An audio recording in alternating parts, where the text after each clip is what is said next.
There is only one rule of successful hair transplant and there are 1000 reasons it can go wrong. तो इसका मतलब ये हुआ कि हेयर ट्रांसप्लांट का जो सक्सेस रेट है उसको आप हाई ले जाने के लिए सिर्फ एक रूल है और बहुत सारे ऐसे रीज़न हैं जिसकी वजह से वो रेट डाउन भी हो सकता है, आपका हेयर ट्रांसप्लांट का जो रिज़ल्ट है वो कम भी हो सकता है।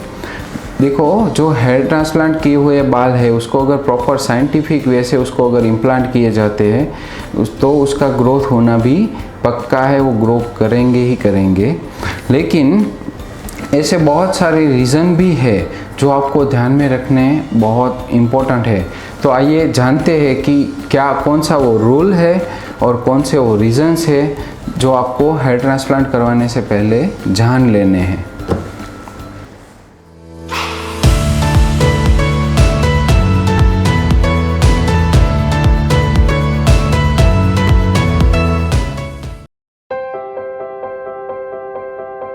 Magical experience your maybe short time.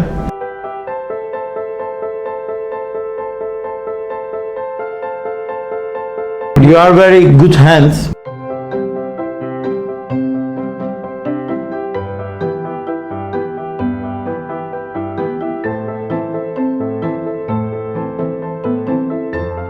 I am very happy to work with you.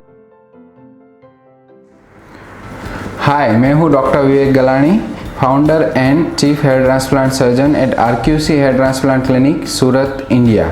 तो आइए बात करते हैं कि वो कौन कौन से रीज़न है जो आपको जानने भी ज़रूरी है और उसका इम्पैक्ट आपके हेयर ट्रांसप्लांट के सक्सेस पर भी आ सकता है।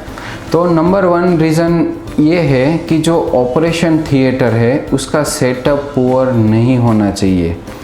एक आइडियल ऑपरेशन थिएटर के लिए सबसे इम्पॉर्टेंट चीज़ है स्टेरिलिटी प्रोटोकॉल्स। ऑपरेशन रूम के जो स्टेरिलिटी प्रोटोकॉल्स है वो कम्प्लीटली फॉलो होने चाहिए। दूसरी चीज़ इंस्ट्रूमेंटेशन, जो इंस्ट्रूमेंटेशन है वो हाई क्वालिटी के होने चाहिए, वो भी स्टेराइल होने चाहिए और हो सके उतने डिस्पोजेबल मटेरियल से आपका प्रोसीजर होना चाहिए। थर्ड थिंग है मैग्नीफिकेशन, मतलब कि आपके मैग्नीफिकेशन यूज़ होना चाहिए। जो आपके हेयर बहुत छोटी सी चीज़ है, तो अगर उसको मैग्नीफिकेशन से हैंडल किया जाए तो आप बिना रूट को डैमेज किए भी वो प्रोसीजर कंप्लीट कर सकते हो। तो जिसको इम्प्रूव करने के लिए हम आज नो रूट टच टेक्निक का इस्तेमाल करते हैं। मतलब क्या होता है कि सर्जरी के दरमियान मैग्नीफिकेशन का तो यूज़ होता ही है, लेकिन साथ में हम जो आपके हेयर के रूट है, जो सबसे इम्पोर्टेंट पार्ट है आपके हेयर फॉलिकल का, उसको टच किए बिना हम वो रूट को इम्प्लांट करते हैं, तो इसको नो रूट टच टेक्निक बोला जाता है।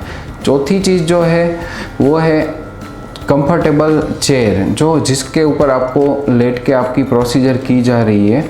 देखो, ये प्रोसीजर काफ़ी लंबी रहती है, 8 से 10 घंटे की रहती है। तो जो चेयर है जिसके ऊपर आप लेटे हुए हो, सोए हुए हो, ये चेयर का कंफर्ट लेवल भी हाई होना चाहिए, क्योंकि जितने कंफर्टेबल आप रहोगे उतने कंफर्टेबल आपके साथ जो सर्जन डॉक्टर है उनकी टीम है वो भी रहेगी।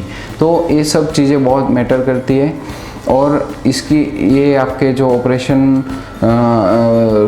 ऑपरेशन थिएटर जो आपका है, ये सारे प्रोटोकॉल्स उसमें होने चाहिए। दूसरे नंबर पे आते हैं, जो दूसरा रीज़न है, सबसे इम्पोर्टेंट रीज़न, वो है आपके जो हेयर ट्रांसप्लांट सर्जन डॉक्टर्स है उनकी स्किल्स।